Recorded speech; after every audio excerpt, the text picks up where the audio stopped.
because this is something new that I'm teaching. I've been doing it forever, but there are certain conditions where you need to learn blink assessment. Blink assessment. Blink assessment means in an instant, in a blink, you need to be able to recognize three things. One, rapid cognition. And there's ways to learn this. So don't worry. This is actually going to be taught in the course from here on out in XStore and every other XStore after that. This one upcoming in Orlando. Rapid cognition.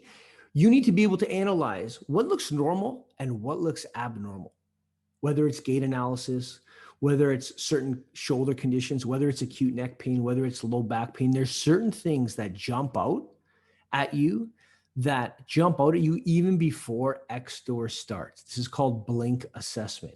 And this gives you the edge from 80% of success to 95 and higher. Once we know if it's mechanical or chronic systemic, once we know what mechanical problem we're dealing with, we know how to treat this. So rapid cognition, the next one is thin slicing. It's simply quickly finding underlying patterns in movement, quickly, snap, within a second or two. And you're thinking, well, that's impossible. It's not impossible. And I'm going to teach you that. And the last one is too much information. Learn how to shut it off. Learn how to discard information that is not relevant and only retain the relevant information. Because what happens, what does research tell us? What does too much information do? It makes you more prone to mistakes. And you're probably wondering, is that a pizza box? Did you write your notes on a pizza box? I do.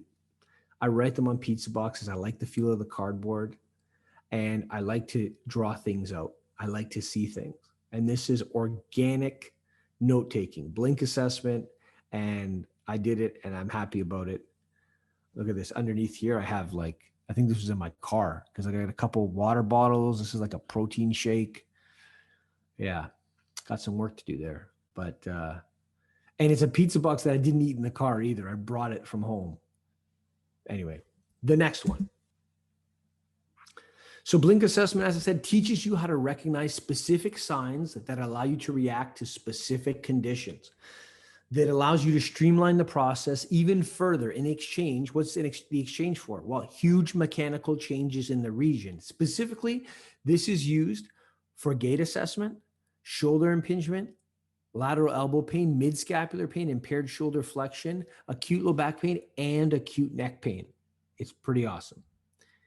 It's taught in XStore Electroacupuncture Motor Point course, October 15th to 17th, 2021 in Orlando.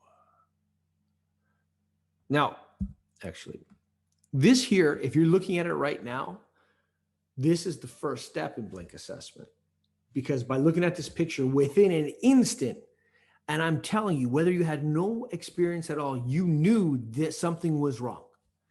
You knew this did not look right. And then the second thing you probably said to yourself, is that scoliosis? That looks like scoliosis, but we're not supposed to be talking about labels. We can call it a lateral curve or two lateral curves. So you do blink assessment. And this is just a very surface level presentation of blink assessment. And how we learn blink assessment is by understanding that we form our clinical first impression using two parts of our brain, the amygdala and the posterior cingulate cortex, part of the limbic system. And this is why we want to minimize the information coming in because you want to avoid subconscious bias, right?